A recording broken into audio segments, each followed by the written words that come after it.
Hello everyone, welcome back to Multiple Skill Platform. I am Mahima Ratnakar and we have completed the class number 3.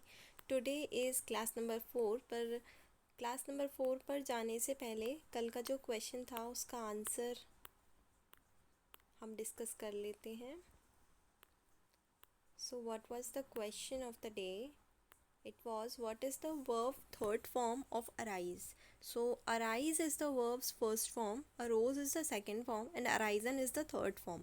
And when we add ing, so it has become arising.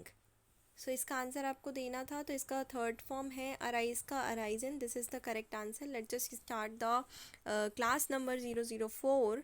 और आज है 5 अप्रैल 2023, 5 अप्रैल 2023. सो आज की class हम start करने वाले हैं.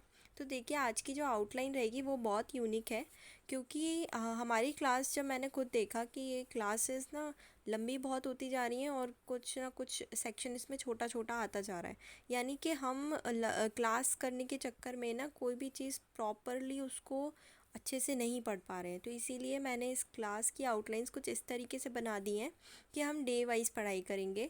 सो हम मंडे विज़िट करेंगे, इसके साथ ही वोकेबलरी हम देखेंगे.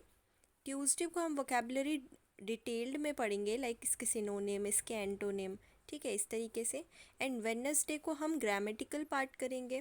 थर्सडे को हम स्पोकन पार्ट करेंगे, यानी कि कन्वर्सेशन और स्पोकन के और भी बहुत सारी चीज़ें हम पढ़ेंगे. फ्राइडे को हम बेसिक थिंग्स पढ़ेंगे, रीडिंग और राइटिंग की. कुछ ऐसे लोग भी हैं हमारे चैनल पे जिनको रीडिंग में भी प्रॉब्लम है, राइटिंग में भी प्रॉब्लम है. तो अगर आप लोगों को रीडिंग और राइटिंग के टिप्स देखने या बेसिक थिंग्स देखनी है तो वो हम फ्राइडे के दिन डिस्कस करने वाले हैं. और सैटरडे को हम इन सब चीज़ों का रिवीजन लेंगे. तो सैटरडे को हम फुल रिवीजन ऐसे ले सकते हैं कि जो Monday, Tuesday, Wednesday, Thursday, Friday की जो स्लाइड्स होंगी हम उन्हीं को ओवरव्यू करेंगे और पूरा रिवीजन कर लेंगे. और इससे क्या होगा कि आपका Monday, Tuesday, Wednesday, Thursday, Friday जो फिक्स रहेगा ना कि हाँ मंडे को हमें विजिट करने जाना है, ट्यूसडे को हम वोकेबलरी डिटेल्ड में पढ़ने वाले हैं, वेडनेसडे को हमें सिर्फ ग्रामर पढ़ना है, तो हम एक टॉपिक पढ़ेंगे तो उसको बहुत डिटेल में पढ़ पाएंगे. अभी हम सब चीज़ों को साथ में पढ़ रहे हैं ना, तो वो थोड़ा थोड़ा सा पढ़ पा रहे हैं. तो इसकी वजह से या तो कुछ लोग क्लास भी नहीं कर पा रहे होंगे, ज़्यादा देर तक अटेंड नहीं कर पा रहे हैं. इसमें क्लास भी छोटी बनेगी और बहुत डिटेल्ड में बनेगी. अगर लंबी भी बनेगी तो उस प्रॉपर एक ही टॉपिक के ऊपर बनेगी, तो आप लोगों को ज़्यादा क्लियर रहेगा.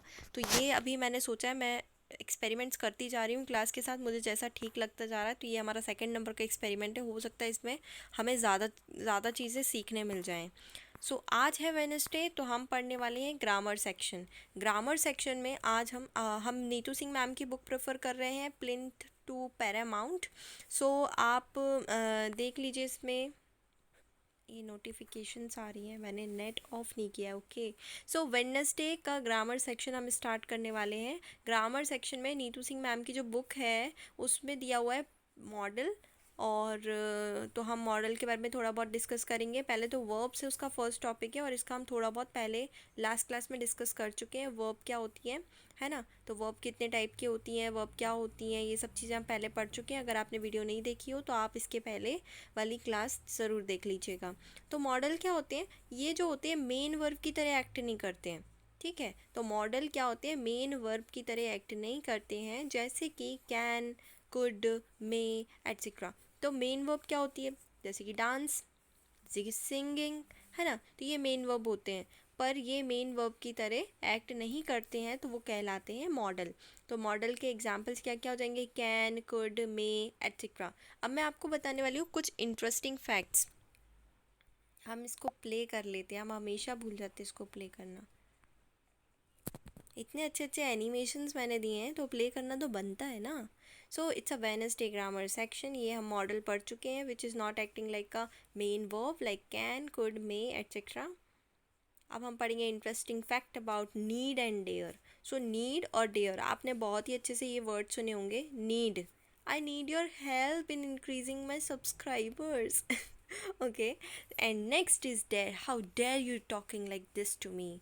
सो आपने मुझसे ऐसी बात कैसे करी, है ना. तो इसके लिए हम डेयर यूज़ करते हैं. तो अब आप देखिए ज़रा इनके इंटरेस्टिंग फैक्ट्स क्या हैं. तो हमने सेंटेंसेस तो बहुत सुने रखे हैं, लेकिन हमें पता नहीं है कि नीड और डेयर के इंटरेस्टिंग फैक्ट क्या है. सो नीड और डेयर ये दोनों ही मेन वर्ब में भी आते हैं और मॉडल में भी आते हैं, यानी कि हम नीड और डेयर को मेन वर्ब भी मान सकते हैं और मॉडल भी मान सकते हैं। तो था ये इंटरेस्टिंग फैक्ट, है ना। तो ऐसे ही इंटरेस्टिंग फैक्ट्स बहुत सारे इंग्लिश में जुड़े होते हैं, जैसे जो चीज़ें हमें पता नहीं होती हैं ना, तो उस चीज़ की वजह से हम बहुत बार कंफ्यूज हो जाते हैं। एरर डिटेक्शन वाले क्वेश्चंस में कंफ्यूज हो जाते हैं, यार नीड तो मॉडल था, नीड मेन वर्ब कैसे हो गया, नीड तो मेन वर्ब था, यार ये मॉडल कैसे हो गया। तो हाँ, ये दोनों ही चीज़ों में काउंट किया जा सकता है, नीड और डेयर मेन वर्ब और मॉडल दोनों ही होते हैं। तो ऐसे ही इंटरेस्टिंग फैक्ट्स मैं लेकर आती रहूँगी। नीतू सिंह मैम की बुक में ये बहुत सारी चीज़ें लिखी हुई हैं, पर इतनी डिटेल्ड में लिखी हैं कि हम इनको इतने ध्यान से देख नहीं पाते। ये जो अभी जो आज आज की जो क्लास है ना, इसमें सिर्फ मैंने एक पेज कवर किया है, ओनली 1 पेज। आप देख सकते हो कितने डिटेल में, इसी के ही 5 स्लाइड्स बने हैं। तो आप एक बार बहुत बारीकी से देखना चाहोगे ना, तो आपको ये सब चीज़ दिखेंगी ही नहीं, पर मैंने उनको बहुत ही डिटेल में आपको क्लियर किया है। अभी आप नीड और डेयर का समझ के होगे कि मेन वर्ब में भी काउंट होता है और मॉडल में भी काउंट होता है। ये सब चीज़ें आपको याद रहें, इसीलिए मैं थोड़ी थोड़ी पढ़ाऊँगी, पर बहुत अच्छे से पढ़ाऊँगी, क्योंकि यही बेसिक होता है, और यही अगर हम अच्छे से सीख नहीं पाते तो फिर हम गड़बड़ी कर देते हैं। हमारे पूरे जो बिल्डिंग खड़ी होती है ना, जो नींव ही कमज़ोर है, तो फिर बिल्डिंग कैसे अच्छी बनेगी, है ना। आगे की चीज़ें तो आप आरानी आसानी से कर लोगे। आगे की चीज़ें तो आप आसानी से कर लोगे, पर अगर जो बेसिक ही है वही क्लियर नहीं होगा तो फिर कैसे करोगे। नीड और डेयर क्या होते हैं, मेन वर्ब भी होते हैं, मॉडल भी होते हैं। So let's go to the next slide. Interesting fact about used to. So used to भी बहुत ज़्यादा यूज़ होता है, यूज्ड टू। ठीक है, तो इसके भी इंटरेस्टिंग फैक्ट ये है कि यूज्ड टू मॉडल भी माना जाता है और एडजेक्टिव भी माना जाता है। मॉडल तो मैंने आपको बता ही दिया है कि जो मेन वर्ब के रूप में नहीं होता है उसको हम मॉडल कहते हैं। अब एडजेक्टिव क्या होता है, एडजेक्टिव का हिंदी बता देती हूँ, हो सकता है आपको समझ में आ जाए। एडजेक्टिव का मतलब होता है विशेषण या विशेषता। तो किसी भी चीज़ की विशेषता बताता है, जो किसी भी चीज़ की क्वालिटी बताता है, वो क्या होता है, एडजेक्टिव कहलाता है। For example, a tall boy, tall is adjective. तो ऐसा ही यूज टू है, यूज टू भी क्या है, एडजेक्टिव ही माना जाता है, मॉडल भी माना जाता है और एडजेक्टिव भी माना जाता है। तो ये यूज टू का इंटरेस्टिंग फैक्ट था। So interesting fact about need and dare was need and dare both are modal, both are act as model and main verb, while used to act as model and adjective। Okay, so ये आपको clear हो गया होगा, need dare used to, ये तीनों चीज़ें आपको बहुत अच्छे से क्लियर हो गई होंगी। आज आप इसको अच्छे से रट लीजिएगा, है ना। तो नेक्स्ट है हमारा व्हाट आर ऑक्सिलियरी वर्ब्स। तो देखिए, वर्ब्स तो हमने बहुत बार पढ़े हैं और हमें बहुत अच्छे से रटा होता है कि हेल्पिंग वर्ब होता है ना। वर्ब्स होते हैं और हेल्पिंग वर्ब होते हैं, पर वर्ब्स भी बहुत तरीके के होते हैं भाई।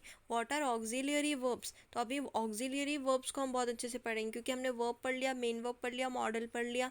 ऑक्सिलियरी वर्ब क्या होते हैं, अब ये एक नई चीज़ आ गई है। इतनी सारी चीज़ें हैं तो कन्फ्यूज़ तो हो गई ना बच्चा, लेकिन कन्फ्यूज़ होने के पहले अगर हम हर चीज़ को बहुत अच्छे से क्लियर कर लेंगे तो उसमें भी कन्फ्यूज़न नहीं होगा। ऑक्सिलियरी वर्ब पढ़ते हैं, तो ऑक्सिलियरी वर्ब क्या होते हैं, they are used in addition to other helping verbs, these are also called helping verbs. तो देखिए, हेल्पिंग वर्ब्स तो हम सभी चीज़ों को कहते हैं, तो ये तो आप छोड़ ही दीजिए, लेकिन इसका मेन मीनिंग क्या है कि ये हेल्पिंग वर्ब्स के साथ में कुछ अदर एडिशन में यूज़ होते हैं। They are used in addition to other helping verbs, जो और हेल्पिंग वर्ब्स भी आएंगे पर उनके साथ में एक एडिशन यूज़ होगा, उसको हम ऑक्सिलियरी वर्ब कहेंगे। तो इसके एग्जांपल्स के साथ भी हम पढ़ेंगे। अभी देख लेते हैं कि ऑक्सिलियरी वर्ब्स के बारे में हम और क्या चीज़ें करने वाले हैं। तो ऑक्सिलियरी वर्ब्स के बारे में हम देखने वाले हैं। अच्छा, यही चीज़ मैंने आपको बता दी कि क्या कितने सारे वर्ब्स होते हैं यार। ऑक्सिलियरी वर्ब्स होता है, मार्जिनल वर्ब्स होता है, मॉडल ऑक्सिलियरी, बहुत सारी चीज़ें आपको देखनी है वर्ब्स के ही बारे में। वर्ब सिर्फ एक ही चीज़ थोड़ी ना होती है। तो यार मैं कितना पढ़ूँ, अपने सर पे फिंगर दिखा के बोल रहा मैं कितना पढ़ूँ, कितना सारा पढ़ूँ। तो आप जुड़े रहिए इस कोर्स के साथ, आपको सब समझ में आ जाएगा। तो देखिए ज़रा, हम और भी इंटरेस्टिंग चीज़ें आपको बताते हैं। देखिए, ऑक्सिलियरी वर्ब्स क्या होते हैं। तो ऑक्सिलियरी वर्ब्स तो हमने बता दिया आपको क्या होता है, कि ये अदर हेल्पिंग वर्ब्स के साथ एडिशन में यूज़ होते हैं, तो ये ऑक्सिलियरी वर्ब्स होते हैं। अब ऑक्सिलियरी वर्ब्स भी एक नहीं होता है, ये 3 तरीके के होते हैं। 3 तरीके के कौन कौन से ऑक्सिलियरी वर्ब्स होते हैं, तो these are marginal auxiliary verb, modal auxiliary verb और प्राइमरी ऑक्सिलियरी वर्ब। अब ये तीनों वर्ब्स कौन कौन से होती हैं, तो अभी तक की हम जितने भी चीज़ें पढ़ चुके हैं वो है वर्ब्स, मॉडल्स, ऑक्सिलरी वर्ब्स और उनके टाइप्स। पर हमने अभी तक किसी का भी एग्जाम्पल नहीं देखा है। एग्जाम्पल जब तक हम नहीं देखेंगे तब तक तो हमें कुछ समझ में नहीं आएगा, पर अगर हम सबके इंडिविजुअली एग्जाम्पल देखने लगेंगे तो बहुत कन्फ्यूज़ हो जाएंगे। क्यों? क्योंकि interesting fact about need, dare, use to आपको पता है ना, एक ही चीज़ दो दो चीज़ भी एक्ट करती है, दो दो चीज़ों की तरह भी एक्ट करती है। जैसे कि नीड और डेयर किसकी तरह एक्ट कर रहे थे? नीड और डेयर एक्ट कर रहे थे मेन वर्ब की तरह और मॉडल की तरह। वहीं यूज्ड टू किसकी तरह एक्ट कर रहे थे? यूज्ड टू एक्ट कर रहा था मॉडल की तरह और एडजेक्टिव की तरह। तो ऐसे ही एक ही चीज़ बहुत सारी चीज़ों की तरह यूज़ हो सकती है। तो इसीलिए ऑक्सिलरी वर्ब के तीन टाइप्स हैं, पर ये तीनों टाइप्स मिक्स भी हो सकते हैं, जैसे कैन है, कुड है, ऐसे अलग अलग वो दोनों के रूप में भी यूज़ हो सकते हैं। इसीलिए हम आपको आज एग्जाम्पल नहीं बताएंगे। आज आप इतना ही रिवीजन करिए और जितना अभी तक आपने पढ़ रखा है वर्ब्स के बारे में वो और अच्छे से रिवाइज कर लीजिए। पुराना जो आप रिवाइज कर लोगे ना तो उसको आप और क्लियर कर लोगे कि हाँ ये किस कैटेगरी में जाने वाला है। हो सकता है आपने इतने अच्छे से डीप में नहीं पढ़ा हो। ये मैं नीतू सिंह मैम की बुक से ही करा रही हूँ। ये एक एक चीज़ नीतू सिंह मैम की बुक में लिखा हुआ है और ये जितना भी अभी तक मैंने बताया ये सिर्फ एक पेज में लिखा है, बल्कि कल की क्लास का जो ग्रामर था और आज का ये दोनों मिला के एक पेज हो रहा है। सो सोचिए कि आप कितनी सारी चीज़ें तो ऐसे ही पेज पलटने में सारा छोड़ देते हैं। तो यहाँ पर मैं आपको एक एक चीज़ करवाऊँगी। उनकी बुक में जो प्रैक्टिस क्वेश्चन है हाँ उसमें ज़रूर मैं थोड़ी कमी करवा दूँगी, क्योंकि हमें यहाँ पे जो बेस है वो अच्छे से रखना है। तो बाकी जो क्वेश्चन है, प्रैक्टिस क्वेश्चन है, वो तो आप कहीं से भी कर सकते हो। फिर भी प्रैक्टिस क्वेश्चन भी हम करवाएंगे, लेकिन ज़्यादा से ज़्यादा हम कोशिश करेंगे कि हमारे जो कंसेप्ट है ना उन पर अच्छी पकड़ कर लें। ठीक है, तो इसके बाद हम देखते हैं हमारा next grammar class. So next grammar class में हम कवर करेंगे सारे वर्ब्स, सारे मॉडल्स, सारे ऑक्सिलियरी वर्ब्स और उनके टाइप्स। सो इन टाइप्स के साथ सारे के सारे एग्जाम्पल्स। तो आगे वाली जो ग्रामर क्लास होगी ना वो हो सकता है थोड़ी लंबी हो, पर उसमें सब चीज़ें कवर हो जाएंगी। आई थिंक वो इतनी ज़्यादा भी, मतलब वो थोड़ा सा 2-3 दिन खींच सकती है वो वाली क्लास, ग्रामर क्लास, क्योंकि उसमें ना बहुत सारी चीज़ें आने वाली हैं, मे, माइट, वुड, ये सब चीज़ें आने वाली हैं। तो और ये सब चीज़ें ना बहुत इंपॉर्टेंट होती हैं, तो इसको इग्नोर मत करना कि ये बहुत लंबी जा रही हैं क्लासेस, है ना। तो उसको आपको देखना ही है, क्योंकि वही चीज़ें आपका बेस बनाती हैं कि कहाँ मे यूज़ होने वाला है, कहाँ माइट यूज़ होने वाला है। ये सब चीज़ें बहुत अच्छे से आप एरर डिटेक्शन ज़रूर सीख जाओगे। तो ये सब चीज़ें आप पढ़ लीजिएगा, जितना आपने अभी तक पढ़ा है वो तो रिवाइज कर ही लीजिएगा। And thank you for watching this class. तो हम मिलेंगे नेक्स्ट क्लास में। कल थर्सडे है, आप देख लीजिएगा स्केड्यूल में थर्सडे के दिन हमें क्या पढ़ना है। Okay, so see you, tata, bye bye.